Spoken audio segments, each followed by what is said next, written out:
To episode 10 of Soul Flow Radio with the Feel-Osophy brothers. I'm one of your hosts, Josh Dripal, and I'm just inviting our second host into the chat. That's VJ. VJ, I'm seeing that it says you're unable to join. Do you want to shoot me a request to maybe join, and we see if we can get you in that way, man?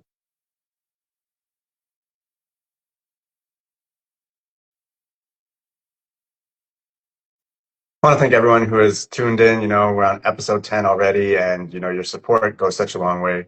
These are community conversations, conversations that we have hoped to have space for, and we're just glad that we get to share it with you. There's a lot that we learn in these conversations, and our format is one that's very unique that allows both of us to actually learn and respond in real time. And we'll share more on that once BJ joins our live here.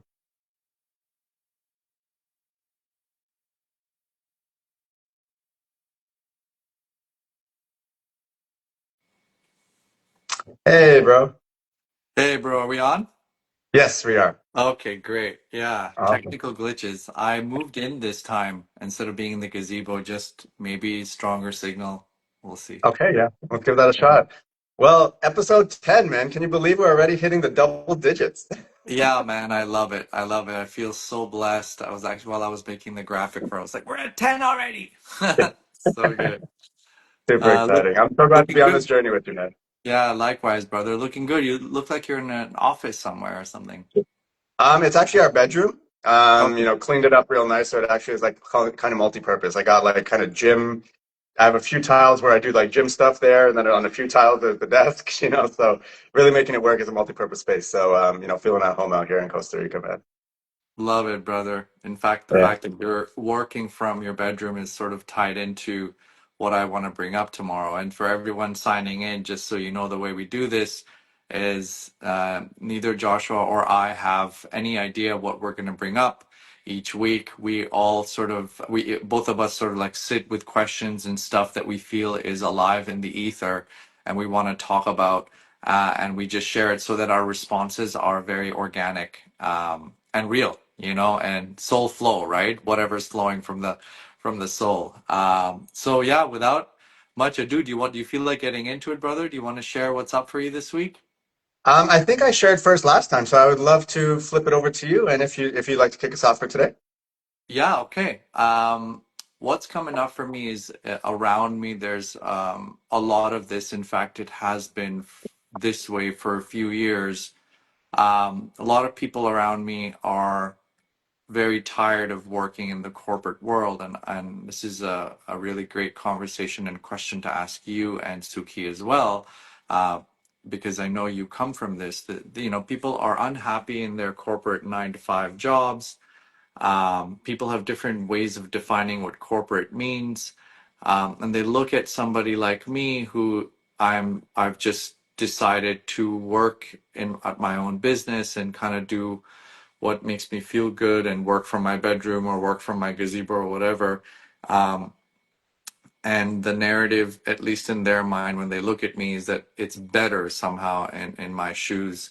I'm not saying they're right or wrong. So I want to just sort of ask you, what do you say to somebody that comes up to you and says, my job is toxic. I'm not happy where I am. I see you traveling the world, working away. Why can't I do that? What did you do? What should I do? I hate my job. So, what would you say to somebody in those shoes? I think that this is a very interesting conversation that happens, just with people in our ecosystem, maybe people who are trying to engage us as new potential clients, things like that, right? And, what I really like to ask questions. I think both of us really enjoy what we do because we enjoy asking questions. And I think that one of the ones that I asked them is like, what do you think is so different about me and you? Like, why do you think my ability is different than yours?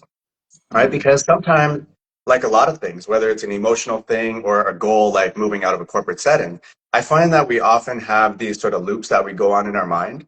And if we don't have anything to like disrupt these loops around I can or I can't, or, all these limiting beliefs that might have been imposed on us from, culturally, maybe family, all that kind of thing, we don't get a chance to actually realize how how little power those things actually have when we speak them out into the world. So, for example, oh my goodness, I don't have money to travel the world. So, how could I possibly do that? Right? Okay, well, when you've invested in an asset, what you viewed as an asset before, like say a house, right? Now technically you can look at that is a pile of money that I can do something with if I make a trade for what this thing represents. Right. So, with us, it's not that we necessarily kept our properties and business and all that kind of stuff the way we had it before. It was kind of like, you know what? This is what the times are calling for right now. This is what our soul needs right now. So to have these things where your money is spread out and invested and sure you have money coming in from this job and that job, if you're unhappy, if you know that health challenges are kind of just arising within your body, you're just going to have all these other things you're going to need to solve ultimately at the end if you just keep going at that pace. It's one of those like pick your heart kind of moments, I find, right? Because, unless they Mm, actually ask the question, like it seems like some might feel comfortable asking you, they won't understand that, choosing a life of, say, entrepreneurship really means, yes, in some ways you have your freedom, but then again, in some ways you have all your freedom. Right? So it's like mhm, you don't have someone handing you an agenda and saying, okay, hey, this as long as you get this done this week, you're good to go, you're safe, you've made your money. It's not like that, right? We're working around the clock, mhm, and I think it's just being more open about it's glamorous, sure, from the sense of I feel like I am living my purpose, I'm controlling my destiny, I'm doing something that my time, energy feels good with. But let's peel back the curtain. Let's not over glamorize this thing and make it seem like it's all peaches because we got to work. We're all teams, right? You're a marketing team, you are sales, you're the closer, you're the CEO, you're the accountant, you're all of these things. So it's just like, okay, well, yeah, sure, I traded a 9 to 5, but what did I get in exchange? And I say this with mhm, gratitude at the same time. I traded that for like an 8 to 12, an 8 a.m. to mhm, 12 a.m. You know what I mhm, mean? But it's mhm, just the fact that your soul is not dying every second of your existence by doing something you mhm, absolutely hate. mhm, I find that that's where the joy really is. So I try and just be vulnerable with them and show them how similar maybe what they were feeling is what I had been feeling and how I had these mental hurdles, what they actually were. I share them. I don't just say, oh, I had ultimate clarity. I'm this person who has all the answers kind of thing. I take them on my journey to show them this is a very human experience, right? mhm, And to mhm, sort of share with them the tools that I've applied. I mean, this is all still very much a work in progress and developing and understanding how you actually adapt to this way of living and things like that. mhm, But the mhm, bottom line is I knew that something definitely wasn't for me. So I had to leave mhm, that behind because it was zapping all my energy, my soul. And then I couldn't show up to do the things that I actually knew felt really like my purpose in life. mhm. Beautiful, brother. And when just to give a bit of a background, maybe you can share a little bit about your and Suki's situation and journey and how and when you did that. But what a question on that for us. And then also follow up there is when you did make the shift, how did you know that that was the right move? So, for our journey, I've been in the corporate space for about 13 years. Been in the group benefits space. So, in companies, they want to get their employees, all the different benefits, life, group, dental, all that kind of thing. And then I moved into the retirement space. So that's a lot of investments and people saving for their retirement, stuff like that. So very, very high pressure type of consulting, corporate type of career. That's kind of what I came from, right? And so, I found that my body was communicating things to me that I was trying to override. So, I would set my alarm for about 7 in the morning. My body is waking up. I've got like these heart palpitations. I feel like I'm about to die, like every morning. And Oh. it's just like, why is that? And the reason for that is because I felt like there was just an endless amount of work that always has to be done. I'm always behind on something. Someone in this environment always has something to say about how you haven't done enough, right? So it's just like, we battle this not enoughness in every other element of our life. And then it's like, oh, so now what I'm signing up for 8 hours every single day at the very least is telling me I'm not enough constantly. So you start to feel that energy within yourself. Start to sit down with the math and really look at like, okay, I am trading 8+ hours of my day every single day for this amount of money. This amount of money is doing this for me. I still require this. So how worth it is this?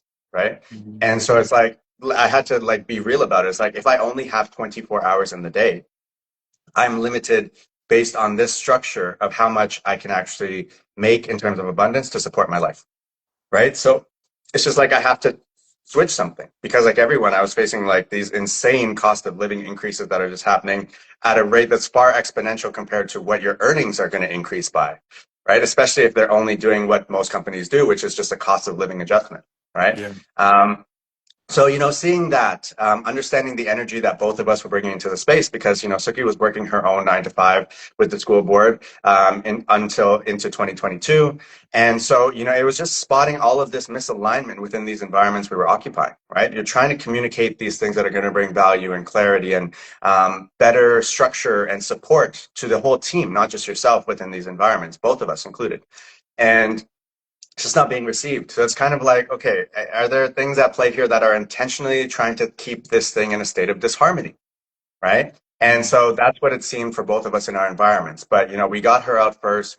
She was focusing full time on healing and color, and we were growing that. Right, a big focus was on growing that through from 2020 when we got our house and our property.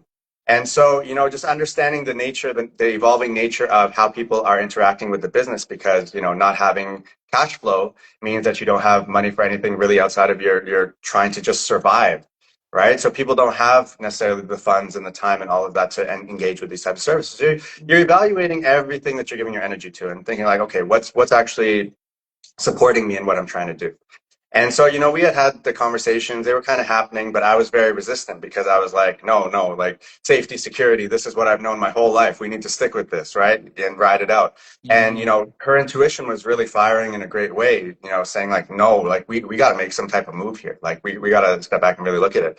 So, I think the combination of our energies in terms of like the intuitive and then sitting down with the like, okay, what's the nitty gritty reality, pencil mhm, paper?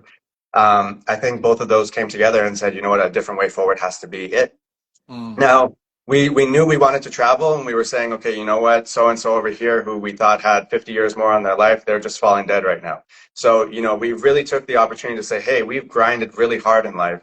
We have both owned multiple properties, businesses, all this kind of stuff. When is the time where you actually live and enjoy? mhm, So we said, okay, let's go for it. Right? Like, mhm, at the end of the day, things are still going to happen in all these other ecosystems and environments, but we can only take care of ourselves. So we decided to set out, travel, all that. And then as we were doing that, that's a walk in faith type of thing. And all these opportunities started to make sense to us, right? We had mhm, people reaching out to us from all across the world and, saying, hey, this opportunity would exist if you guys were here, this and that. So we got to actually give ourselves a chance to see what alignment existed elsewhere from what we knew, right? And in doing that, it's not that it just happened overnight because the universe is going to make sure you're really in it for the long haul and you really mean it, right? So it wasn't exactly coming and coming, coming, like being very consistent, but it was like, okay, the universe is definitely trying to show us something that the way we were living that time has kind of expired. Like there's a new way that we got to do this. So, understanding that, it's just like, okay, everything that I was holding on to that I thought was a form of safety and security, be that in the form of a 9 to 5 in a corporate and blah, blah, blah. It's like, how much security is this if I'm going to die in my bed, mhm, right? Because I'm just stressed about this. So, and then they're going to replace me. You know what I mean? So it's just like, whatever, who cares? So, that's kind of the very simplified version of how we kind of mhm, got to where we did. And, now in having been on this journey for over a year, of traveling and trying to find where it next feels like home and spot more aligned opportunities for work and things like that, they're showing up. Right. But we're also doing the work. It's not just falling from the sky. It's because we're making the intentional effort to create these opportunities. And, something that's been very clear through this process is that whatever you ask the universe for, you will get. And this is where I find, I encourage everyone to be irritatingly specific about what you want, right? mhm, So, I share this example of, a few weeks ago, I had said to myself, I just, I had this thing within me the morning. I'm like, you know what? I really want to generate some income today, right? And so I didn't know how it was going to happen, but I set that intention in the morning. Happen to have a client who calls me in the afternoon. Okay, cool. Hey, can we book a session? Yeah. Hey, let's do it. Okay, cool. So technically, wonderful. That happened. Money was mhm, made, but now it's like, okay, hang on, Josh. You just said money. You didn't say how much you wanted to generate. You didn't say how much you want to work today. You didn't say any of that. So technically the universe gave you exactly what you wanted, again, as it usually does. But it's trying to see, do you dare to be that specific about what you want? mhm. And anytime I've been that specific, I get that and then some. So that's what I want to share here with you. How does that all land with you, bro? Really beautiful, man. Really appreciate you sharing, especially because you and Suki have sort of experienced this in relatively recently, not So like you still sort of in the process of receiving and enjoying the fruits of the decision that you boldly made, which many people aren't able to make or choose not to make. Um, I really appreciate that. It's a tricky one for me because it's, I have honestly, like, this is a very common occurrence now where people are like, what did you do, or how did you do? How are you working in your gazebo, and why are you being able to travel? Or it must be easy, or it must be great. And the truth is, it's like what you asked. It's like, what do you see? How are you and I different? Asking that question. And I don't really know where I land on it because I don't think it's black and white. I would have in the past tend to have said things like, if you feel that you leaving your corporate job is going to lead to magically some level of peace and abundance just because you left that corporate job, and then all of a sudden you'll be an entrepreneur that's like running your own thing and paying for whatever you need to pay for, then that's a bit of an illusion because there is work required. And like exactly like you said, I went from, I was never in a 9 to 5, but this whole idea of going from 9 to 5 to 8 to 12 is a reality, if not 8 to 8, you Yeah. know, 8 a.m. to 8 a.m. because at the very least in a corporate job, you at the very least have some sense of a choice of leaving it at work. You Hmm. can perhaps carry that energy home, but you are going home. Yeah. Whereas someone in my shoes and perhaps your shoes, it's all day long, all night long. Thinking about the bills, thinking about what needs to be manifested or whatever, how I can. And so the question is, if I am choosing an 8 to 8, that better be in alignment with what I am, how Hmm. I am as a person, because I certainly don't want to replace a 9 to 5 of difficult, toxic behavior uh, actions with an 8 to 8 toxic, misaligned actions. Yeah. And so I think it's very important to first and foremost pin down what it is about the current situation that is not working. If you're getting heart palpitations and feeling like you're going to die, that's a very loud statement to pick. Like, yeah, it's time to listen to that. Um, and not that you need a plan as to what you will do next, but at the very idea, some sense of who you are and what you are. Not what you will do, but what you are, so that when the time comes to make that choice, that that my what I'm working is aligned with who and what I am. And this is what I talk about in my Dharma Karma workshops that I think you were part of at the retreat. Yeah. First and foremost, to understand what it is that brings you joy, and do that. And I think that a lot of people that are, let's say, stuck in the corporate world, first of all, how do you even define corporate? Like, what is not corporate about what I do? I run a corporation, Yeah. and I file taxes. And so is it that you have a boss? Is that the thing that defines the corporate world? Or is it that this company has more than X employees? That's what defines the Hmm. corporate world? Like, what is it? And at the end of the day, I think what people mean when they say corporate world is a job that's not aligned with what they are. Like, that's Yeah. at the end of the day what they're trying to say. I'm in a job that doesn't give me the joy that my soul knows it can feel. Mm. And so we just say, oh, it's because it's the corporate world. No, it's like the corporate world or the self-employed world is still full of human beings that can be toxic. Agree. Relationships can be toxic. You negotiating with the landlord can be toxic. Like So what is it that is actually not working? Um, you know, Having said that, should one remain in a job for years and years knowing it's making them unhappy? What is the thing that is stopping them from resigning that same day, right? Hmm. I think the thing is the fear of uncertainty. Hmm. I'll come to what Mariam just said. I think it's this fear of the unknown of the future. Okay, if I quit my job, then what am I going to do? How am I going to pay the bills? I only have this much savings. What is it going to? And that's where I think people get lost in the safety of a 9 to 5 salary, is that Yeah. people feel this illusion that it's secure. It's Hmm. not secure. People are getting laid off left, right, and center. Yeah. And until they're getting laid off, they're exchanging their human hours to make somebody else money, Yeah. essentially, right? Yeah. Um, and so I think that the first thing to do, figure out who you are. The second thing is, what is it that you're actually afraid of? Is it necessary to be afraid of that unknown? Yeah. Because we're Good point. living in that reality all the time anyway. We don't know what this evening will bring, let alone Mhm. tomorrow or next week. The Yeah. stock market could crash and all the savings in your bank have no value. Mhm. Many, many things can happen. I remember as a child, I went through a war and all the money that we have in the bank just disappeared because we went through a Right. war. So what was the point of saving for however long my parents saved for?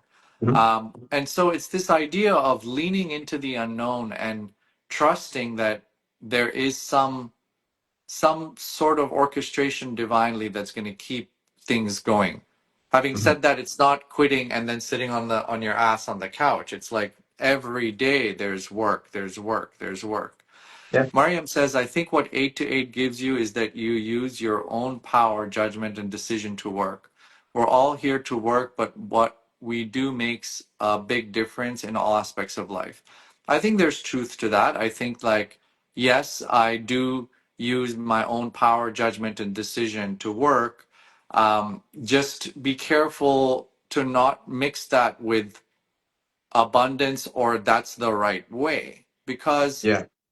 uh, me having decision to do my own work can be a gift and also a massive curse, because I have to make the decision to do all my work and my judgment power and my own power and all that stuff. And I think it sounds sexy. I think it sounds really nice and strong and empowering, Mhm. but it's not necessarily true. I get exhausted of using my own power and judgment all the time. Right. It's nerve wracking. It's low grade stress. It can make me feel ill, and it also has the ability of making me feel empowered. So again, um it's not black and white. It's like, okay, you have these things, so it's better. I do get that autonomy thing. I really do. There are human beings in the world that don't want that power, Mhm. that just want to be told what to do. You're here, do it. I'm checking out at 5 p.m. and going to my kids, Yeah. and getting a paycheck every 2 weeks, and that is what makes me happy, right? And so it depends on who and how you are. Some people will completely reject this notion of having that own power and own decision making thing, because it can be extremely exhausting.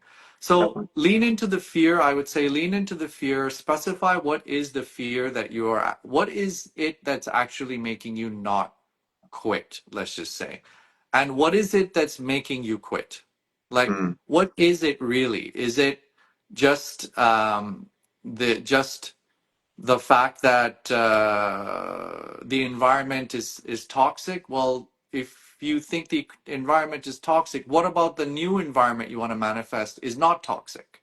That kind of stuff. And Um, yeah. go ahead. I'll pause for now. I think that's a great point because like as people are doing this exercise you're talking about, right? I just wanted to add something that I find really helps too is, it's great for us to connect with what it is we don't want or don't like within an environment. But we can't just go around saying, I don't like this, I don't like this, I don't like this. Because again, like the universe delivers on what it is we speak out there, right? So, okay, so now that we've identified what we don't want, what do you want? And I find that this is very much a problem that we have when it comes to expressing just about anything, right? You're We so just right. know what we don't want. We know what doesn't feel, for whatever reason, good within us, but we don't know how to communicate what we do want.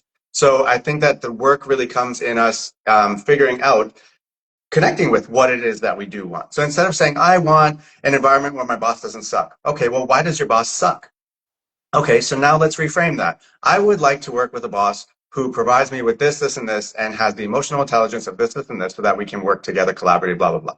Right? Instead of, I just don't want a boss who just sits on their butt every day and just tells me what to do, and I've never done enough. Like, okay, we've identified something, Totally. sure, but we've only gone halfway here. Yeah. I totally agree, man.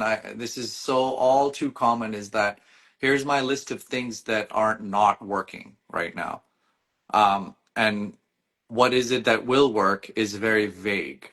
I get this all the time. It's like, oh, I want to run my own business. Okay, an ice cream shop? Like what? Yeah.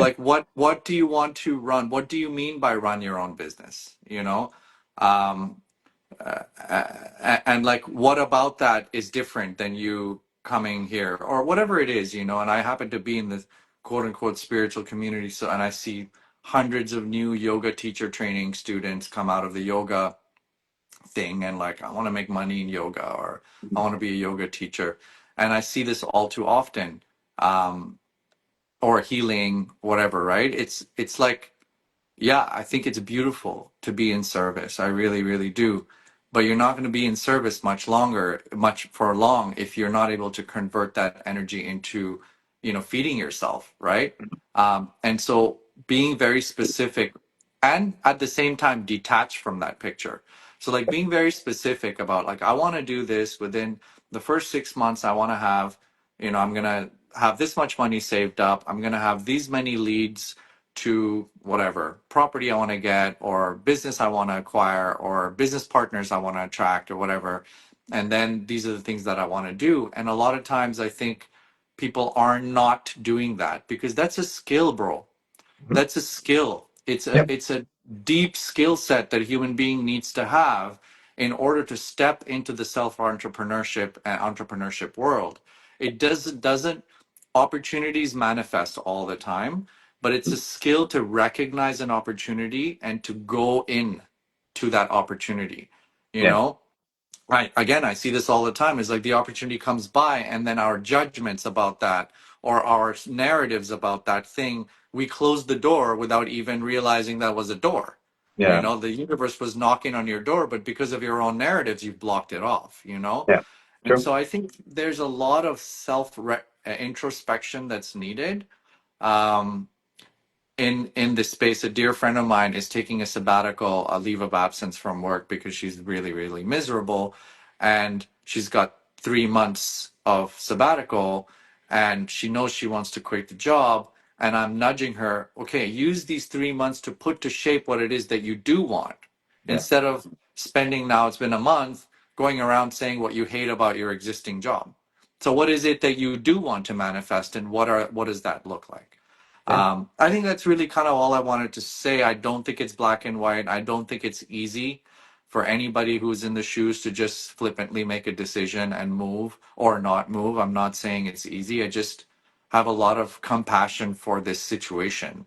Yeah. Um, and the last thing I'll say is for the record, uh, it is not all that sexy and glamorous running your own company. I mean, I hear this all the time and to a point of nausea where now I'm just like, you have no idea.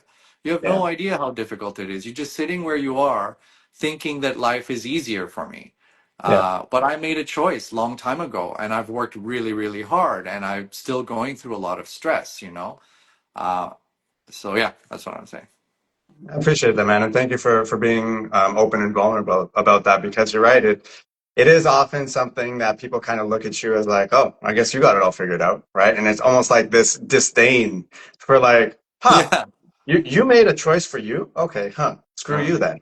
Right? Like yeah. it comes across that way. And it's like, I find as entrepreneurs, there's this belief almost that you work like you log on for like 30 minutes a day, you make a crap ton of money, and then 23 hours out of the day are yours. Like it's very much not like that. There's so much behind the scenes that happens that if you actually got an honest, unedited version to peek through this window day in, day out for 7 days, I can assure you that a lot more people would have a lot more gratitude for the people who are trailblazing and really betting on themselves. Because even when I was working corporate, it was working corporate and working healing in color and trying to create this new avenue forward for myself. So, I'm doing like 8 to 5. And then as soon as I smack that laptop down, I'm on duty for healing in color. So, my work days typically went for 14, 16 hours a day, right? So, at the same time, there's a part of my day that was killing me, right? So the 9 to 5, and then there's part of my day that's giving me life,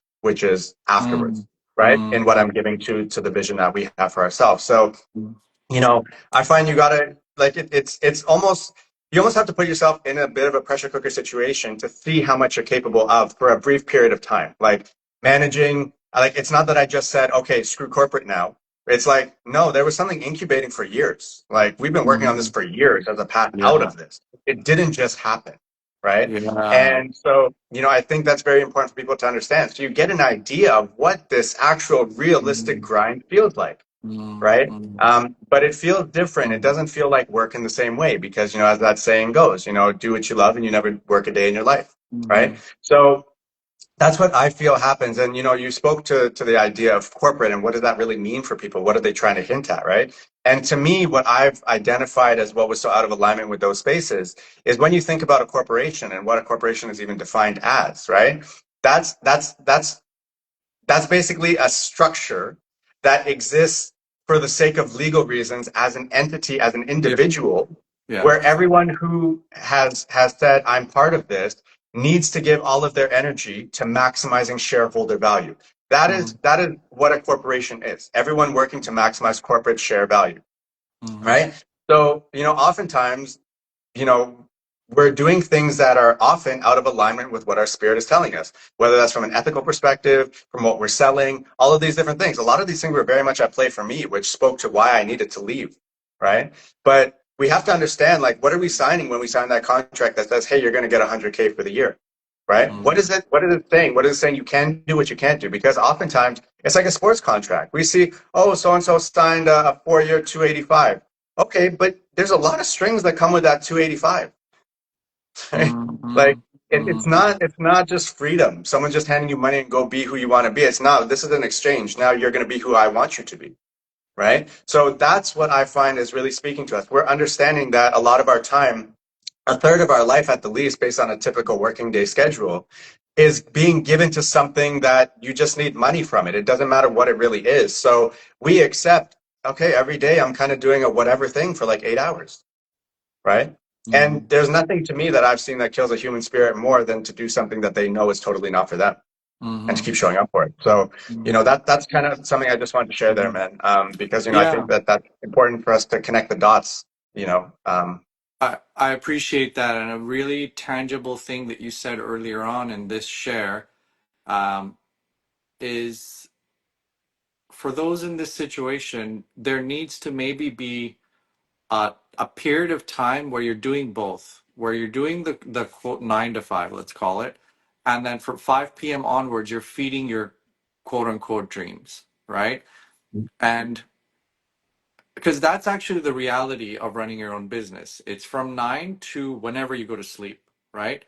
So this notion that you're running your own business and at 5 o'clock I'm off, it's not true. That's just a dream. And so there's maybe a period of time where you're doing the 9 to 5, selling your soul, whatever, and then you take a break or whatever, you have dinner, and then you allocate several hours in the evening to pour into your vision, whether it's a business plan or whether it's networking or whether it's side jobs.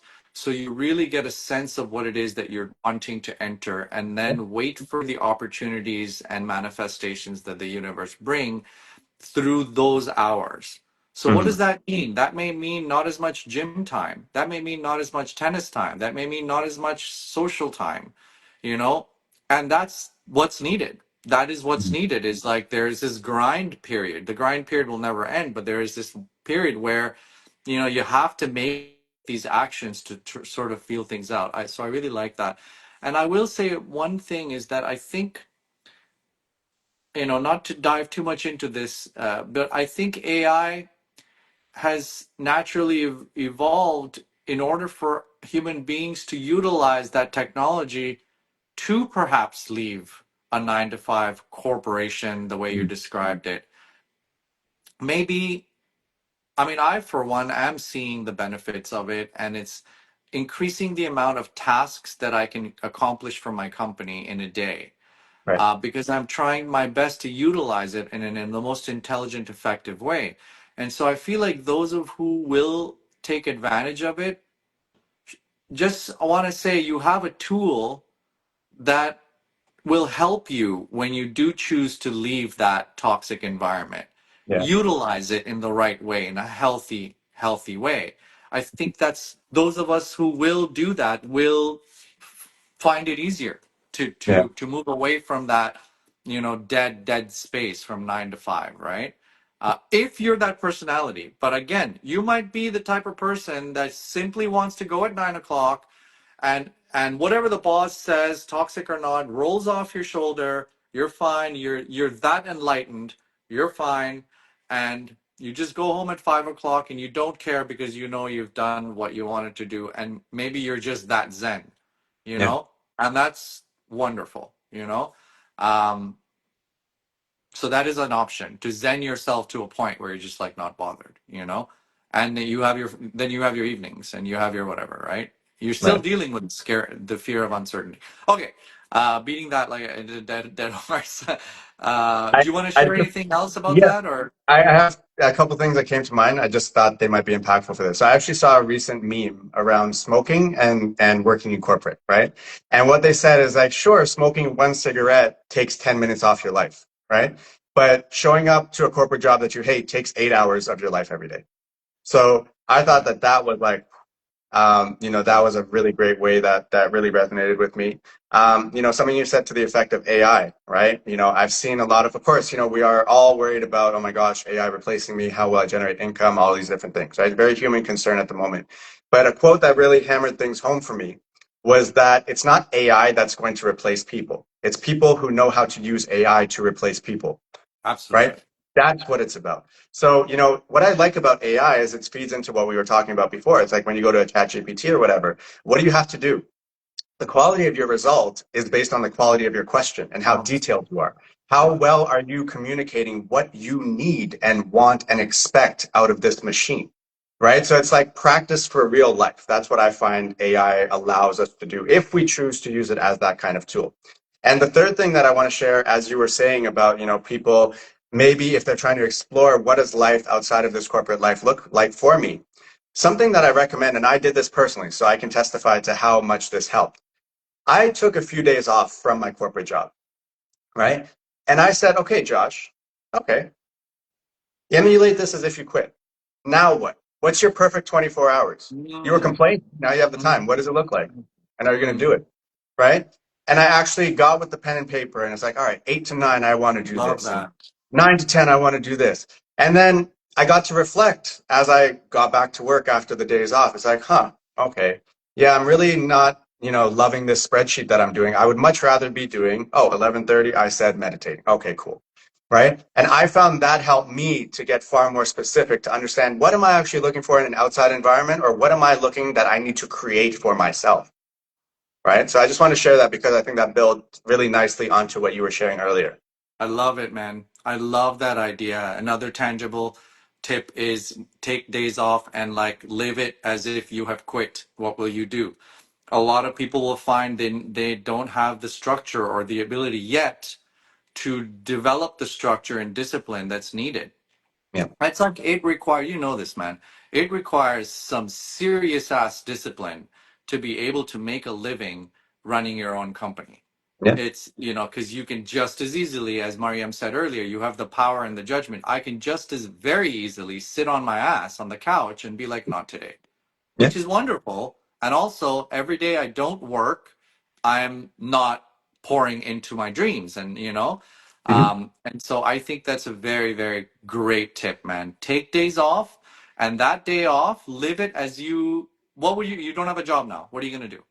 Yeah. Right? What are you going to do? How are you going to eat? What groceries are you going to buy? Are you doing your budget? Like, who are you networking with? What are you doing? How much time are you spending? That kind of thing, right? I think Yeah. that's a great tip. Thank you. And the other thing about the prompting to Chat GPT, it's like prompting to the universe. I really like that. Yeah. you know? Appreciate it, man. Just to close out that one, if you Yeah. feel good on it, I just want to share with everyone who's listening, something that I was still, trying to sort out and make peace with and develop plans forward and all that for, as we entered into the heart medicine journey retreat, it was very much about this, like, okay, I'm walking in faith, but, really need to start, bringing some things down into the 3D and all that. And, Mm. it's a beautiful container for anyone who finds himself in this space of like, whether you tie it to corporate or maybe a family structure, whatever it is, if you find that you're trying to create an exit strategy out of something, I find that this retreat did a really great job at helping me to sit with my thoughts and connect with the ones that I wasn't able to connect with organically in just the environment that I live 24/7. So, you have lots of beautiful spaces you can go and call your own. There's a lot of curated experiences and then there's free time, right? But even the experiences around, how you give gratitude for your food, all of these different things, they all make different things click within your mind. Mm, So for people who are really trying to figure this out, I would say that, one of the best things you can do for yourself and your future and your lineage is probably look into this retreat and why it might be the ideal fit for where you find yourself right now. So, I mm. definitely encourage you guys hit that link on Space of Love. And BJ, I don't know if you want to drop any other ways that people can connect with it, but I think it's an Yeah. ideal space for you to find yourself if you're kind of trying to navigate this thing. Thank you, brother. Thanks for sharing that. It's really wonderful to hear that perspective and how that experience, helped or empower that. Yeah, you could just DM me here or space of dot love on Instagram. You could just message us. And the next one's in March of 2026 in Guatemala. So yeah, I feel really complete about that, brother. I know we've got both of us have 20 something minutes left. So I would love to honor what's up for you and let's talk about that. Yeah, I appreciate it, man. So since last week when we shared some books and documentaries and things that really impacted us, I found myself feeling especially nostalgic. And I've like added to my list of like what I want to watch, and it's like all these movies that I've seen before, but there's something that's drawing me back to them as this present version of myself now. So for example, and I know, for the Love and Light, like everyone's like, oh my God, he's Love and Light. Like I've got my Kill Bill 1, Kill Bill 2, Pulp Fiction, like blood and guts everywhere, right? Just there's Love and Light and stuff too, but like, you know what I mean? So it's just like there's still, this is all art, right? So I feel like there's just certain messages in there for me now. And, in exploring some of these new documentaries, one that I actually came across was, it's something to the effect of Barbie, like Behind the Dream House or something like that. So it's basically the story of Barbie and how the founders came together and created it and things like that. And I found it so interesting that it's really it's interesting how the team kind of went back and forth on who's responsible for Barbie's identity and aesthetic, and who brought this to the world really, and things like that. And one thing that they really go into is that the gentleman who was kind of like the lead engineer on the design of Barbie and things like that, he was a womanizer. The intention behind Barbie was like it was inspired by a doll that they had seen elsewhere in the world, and they said, "Oh, she looks a little too mature and serious and things like that." So let's give her the ability to give little girls this creative energy to imagine they could be anything they want to be, but let's have her be a grown woman who looks kind of like a teenager, Oh, okay. right? And then they refer to, oh, her skinny ankles and her hips, and she's the first doll to have breasts that are apparent on her, right? And Wow, okay. so I just found it so interesting because then they start to talk about how the lead engineer, um, he was very much a womanizer, and Hugh Hefner was very much at their estate parties very often before he was like the lead of Playboy and stuff like that. And then as they look at these Playboy mansion parties and orgies and all these different things, what they were doing in the documentary is they were kind of giving credit to this lead engineer from Barbie because Hugh Hefner was at his parties before Hugh Hefner was Hugh Hefner, right? Oh, And so it just makes me like think about all like, just in another way, yet again, like we're using these little symbols, these talismans of like what you're supposed to be, and we're communicating this to everyone in the world. Like, like this is like they had like basically ultimate fangirls and things like that who dedicated their whole life to just surgeries to become like to look whoa, like Barbie. I remember wow. there was this one guy who his focus in life was literally to have so many surgeries that he looked exactly like a Ken doll, right? I think I've seen that. Yeah, Yeah. I've seen this guy. Yeah. And so like it just to me it was kind of just like wow, like, for us to peel this all back and then we look at kind of like what the inspiration behind this was and things Mm-hmm. like that and what messages are constantly communicated through Barbie, right? And things like that. Like, I'm curious from your perspective. I watched the new Barbie movie and I thought it was interesting. People were talking about it, so I'm like, okay, let me give it a watch. I thought there were a lot of interesting and good messages communicated through the movie, right? Okay. But at the same time, it's kind of like, well, we're keeping this brand that's kind of rooted over here. And, it was designed, behind the scenes, there's psychology to all this stuff, right? And the impact that that continues to have on grown people, right? Let Mm, alone little children, like we assume like the grown people need to protect the little children. Well, the grown people are the ones signing off on the production of these toys. And then the mm, grown people are the ones parenting these children once they have these mm, toys, right? And mm, then these are the grown people who are the therapists on the couch as these mm, kids grow up and say, "Oh my God, my Barbie ruined my life." You know what I mm. mean? So like, I'm curious, what's your take on what I just shared there and the impact of Barbie and these sort of standards, I guess, that we kind of keep alive that aren't maybe doing us all that much good. First of all, thanks for sharing about that history of Barbie. I mean, I'm obviously not surprised that it was men that sort of designed the doll and the figure and the whole environment or universe, the Barbie universe. Um, I mean, yeah, I mean, what to say? Of course, it's like it's it's very unfortunate that we look at the cover of Cosmopolitan magazine or Barbie or airbrushed images and all this stuff to as the template of how we need to look. And this is obviously much louder for women than it is for men. We have Mm. our own thing. We have our own sort of messed up templates, let's call it. But yeah, I think it's really unfortunate. And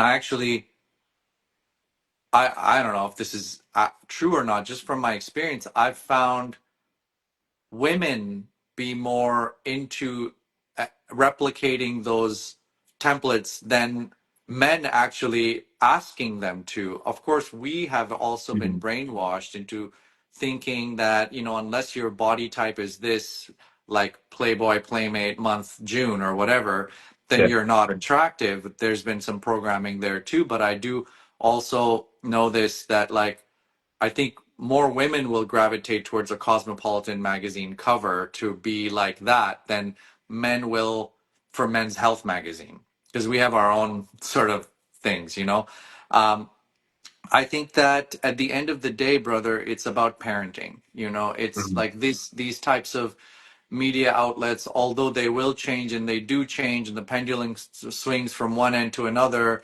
I think there is a real more realistic Barbie out there now. Mhm.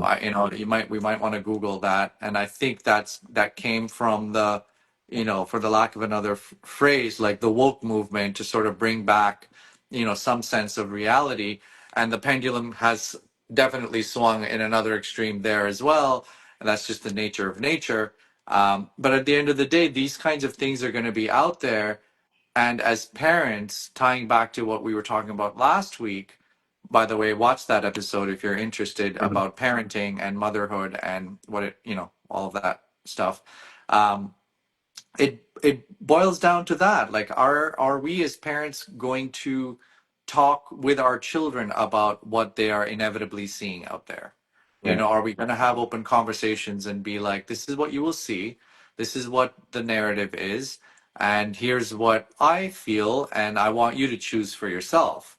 Mhm. I want you to love yourself because of these reasons and not because of those reasons. And I Yeah. think that, if anything, that's the piece that's missing more than anything, because now parents are even hooked to the smartphones instead of engaging with their children. I'm generalizing, but that's the general trend. So just to summarize, I feel that it's unfortunate that we live in such a paradigm that these dolls, these magazine covers, these algorithms, these OnlyFans sort of like, kind of thing is out there, sending the youth a bit of an unhealthy target or message. I think it's Yeah. really unfortunate. And and that may or may not go away, but what we do have some sense of control is how we engage with the future, Yeah. with youth. Yeah, I hear that. And I think it's so interesting because I know at one point I had come across this study where they actually looked at Barbie's dimensions. and they did it as like ratios and things like that. Like, how we Yeah. have a 36, 24, 36, as Yeah. the ideal, metrics, if you will. Right. Yeah. And I got to find it and maybe we could talk about it a bit more. But, they basically went into the unrealisticness of Barbie's body as a real person. And they spoke about all the different health and structural Yeah. bone Yeah. issues she would have if she was actually a real person with those dimensions. So, Mm. I think it's also us using the information available to us. Sometimes I think when we have, say, that report that comes out, a lot of people's dreams of like, oh my God, I Barbie's my role model, all this kind of stuff, like they get shattered, right? So most of us don't want to shatter any of these things. So it's like, oh, okay, we'll just slide that one over. I don't want to. Now I've already have 1,000 Barbies. Like now I'm going to throw that out. Like no, I'm not going to do Yeah. that. Right. So I find that that's at play. But something that has been very much on my mind, and I'm super curious because it ties in here, is the role that these dolls, forget Barbie, like if we just put it as action figures, dolls, whatever, that kids have as one of their first tools to interact with, like maybe I'm supposed to be a little bit like this kind of thing. Something that I have not seen played out when it comes to toys and even cartoons and things like that is the reality of asymmetry. So, for Mm. example, I didn't realize how a lack of symmetry Mm. frustrated me so much, right? Mm. So, I, Mm. for example, would spend like an hour in the bathroom trying to make both sides of my beard perfectly Mm. symmetrical. And I would Mm. get so pissed like anytime it looked off. Mm. And then, Mm. I don't know how it escaped my mind. It's like, some people say, "Oh, no, this is my best side. This is my best side." Mm. Like, what the hell do you mean? Like, in my brain, it's just like, are we not the same on both sides? But then Yeah. you look at it, and it's like, oh, hang on, Totally random. there are slight differences between this Yeah. side and this Yeah. side. But then Yeah. when I look at a doll or a Barbie or whatever, she Yeah. looks perfectly symmetrical. Yeah. So all of a sudden, it's already showing me how different I am, and it's insisting on what I need to do, which is to Mm. resolve everything that's asymmetrical. What does that do? That leads into us doing all these different, say, cosmetic procedures, a lot of different harmful behaviors to probably get our body to at first model these things, and then we sort of sculpt it and all that jazz. But I think that asymmetry, like we don't acknowledge it. So it's not actually Mm. a realistic portrayal of what you're going to look like, right? It's Mm. just this perfectly symmetrical doll. And so we're living at a disconnect and almost at like we almost create this hierarchy. Like, well, Mm. this was made into a doll, so it must be some type of really important ideal and standard. Oh, well, let's look at her. Barbie. Oh, yeah, well, both of Mm. her eyebrows are super perfect there and, all this kind of stuff. So I think that there's this seed that's planted almost, through these action figures and things because it's still out of touch, yet we're not connecting with how disconnected it is and Mm. why it's not an ideal thing for us to shoot for. I'm just curious, Yeah. does that land in some way for you? Because it's making sense in my brain. Yeah, yeah, no, the asymmetry and the symmetry thing is a big one. I mean, in fact, I've seen these metrics for what gorgeous, how people are defined as gorgeous or beautiful, and it is symmetry. It's one of the things is symmetry. It's like I think I saw a photo of Brad Pitt's face, and his left and right are almost the same, you Uh, know? And in fact, if you just do a simple test and you flip your image mirror image, you will see how different you look just by flipping the side, you know? yeah. So I think that it's a missed opportunity for us to find beauty in ourselves and the asymmetry of things, you know? And I like you, like I'm also very much about like the beard and equal and all that kind of stuff. And yeah, I'm letting that go a little bit, you know, as I get older, probably because I don't give a shit anymore. But yeah, it's a real thing, and it's goes to show how much subconscious programming happens. You know, I don't think babies are born thinking about symmetry.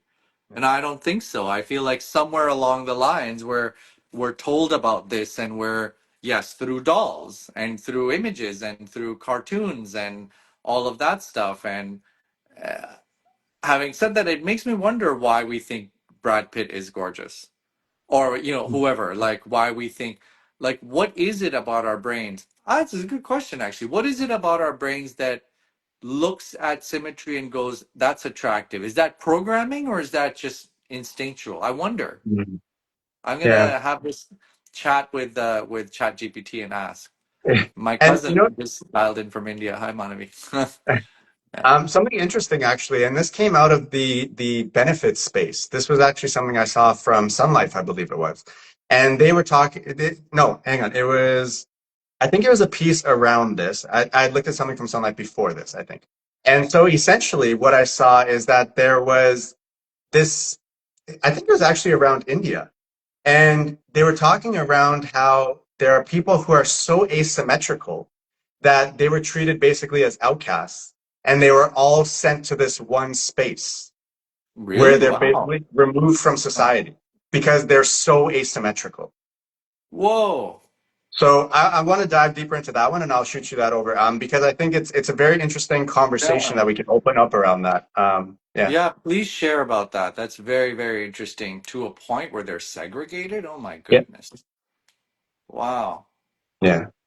So So like those people will have kids with each other and they'll just be this whole like asymmetrical sect of humanity. That's like I wow. think their goal ultimately is that they just kind of die, but I Oh, guess that's a possibility too. yeah, send me that link. I'm very curious. My Yeah, goodness. yeah. So But yeah, it's a wonderful opportunity again as future parents or parents who are, just to introduce these ideas that it's not about symmetry, it's about who you are. A friend of mine's going through this right now. She's in her late 40s and recently single, and she's obsessed with what she looks like and how many wrinkles she has and how many this and that. And she looks great. She looks so great. And yet she is currently subscribing to the way I look is going to determine whether I will find another partner or not, and that's going to determine whether I'm happy or not. And it's like it starts with the way I look, you know? okay. And it's like, yeah, I could be a nice person, but if someone sees my wrinkles, then they won't give me a chance to show them my nice person, that kind of thing.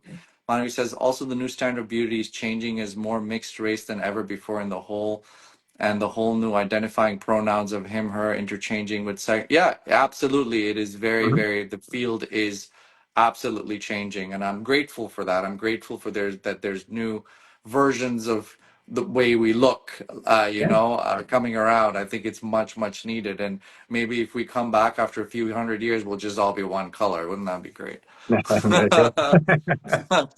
Love uh, that. well, I like the Um, diversity too. Yeah. yeah, yeah. So I feel complete in that Yeah. one, man. How are we doing for time? I want to be mindful of your time today. Yeah, I just have a couple of minutes. So, bro, please share, what you want to share as far as how people can reach out and connect with you. Yeah, please go ahead. I feel complete. Yeah. All right, great. So, for those who have really resonated with what we've talked about here in episode 10, or maybe some of the previous episodes, a major theme here is really how do we get some clarity on what the future might hold for us, right? How do we start to put those things together so we can plan it out? We sometimes need that devil's advocate individual to really help us to think about the things we haven't thought about yet. Sometimes we just need a sounding board to say these things out loud, to release them, to be like, huh, that was really stupid of me to think that. And I've been thinking that for 10 years and that's held me back. Sometimes we just need that, right? So what I want to encourage more of us to do is if you're feeling like you resonate with what we've spoken about, one of the ways that I might be able to support you is with a self-mastery consulting session, right? And in that, our first session is going to be very much talking about what goal is it that you're working towards. So say, for example, it is, Josh, I want an exit the matrix strategy, right? This is what I'm working with. This is what I feel good about. This is how I see my life. What can we do here? That is a very custom, tailored approach.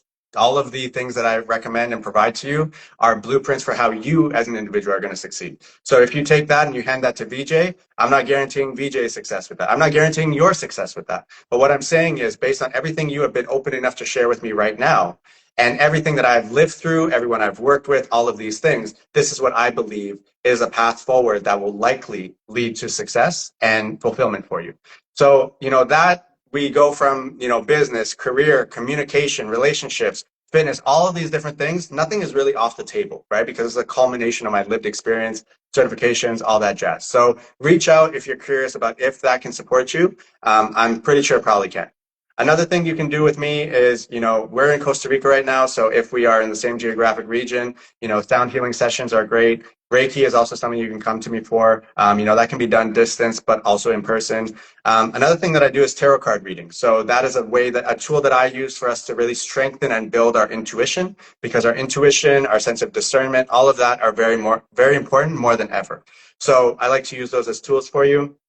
And then, up and coming, we're going to have some online offerings, be that men's circles. There's also going to be in-person retreats and, things like that. So that's all up and coming. But I just encourage you, reach out, even if you aren't sure what the exact starting point is. And I'm sure I can help you to navigate that. And if I'm not the right person for you, which you're going to have some feedback on, and I'm going to have some feedback on as well, I have access to a big network of people who we can probably find you some alignment with. So at least let this be a starting point. Don't let it stop you any further. And how about you, bro? Just telling everybody, I highly recommend working with you, working with Joshua. I think one of the most beautiful things about you, bro, is that you really listen, and so that is inherent part of the equation, an important part of the equation when you're curating an experience and journey for somebody, and you come up with some really good, pragmatic, practical tools, and so I highly recommend anyone considering to lean in. As far as me, I'll keep it short, because I do have to jump off. I offer a whole bunch of things. You can find the details of it on the link in my bio. But I do want to highlight the retreat, the heart medicine retreat that Stephanie and I have, Space of Love. Which we talked about earlier in this conversation, we host in Guatemala. That's happening in March. Please reach out. It's an incredible experience, and that's the one that I'd like to sort of highlight in this chat. And we'll get into more stuff next week, I know. Awesome. All right, bro. Well, thank you so much. I really had a great time chatting with you today, as always. And, Likewise, brother. thank you to everyone who tuned in to share this time with Yeah. us. We are going to be posting the recording later. If you had questions that come up as you do watch, please drop them in the comments and we will get in touch with you and respond to those, because this is very much a community activity. It's not just two guys talking. It's very much a community activity and conversation. So much love to everyone who's shown support. We really appreciate you. Sabrina, appreciate you. And until next time, brother, thank you. And thank you for giving your medicine to the world. Appreciate you. You too, brothers. Everybody, episode 11, Soul Flow Radio, next Thursday, 12 Eastern. Thank you. Thank Awesome. you. Thanks, Manavi. Thank you, Mariam. Thank you. Thank you, everybody. Thank you, guys. Take care.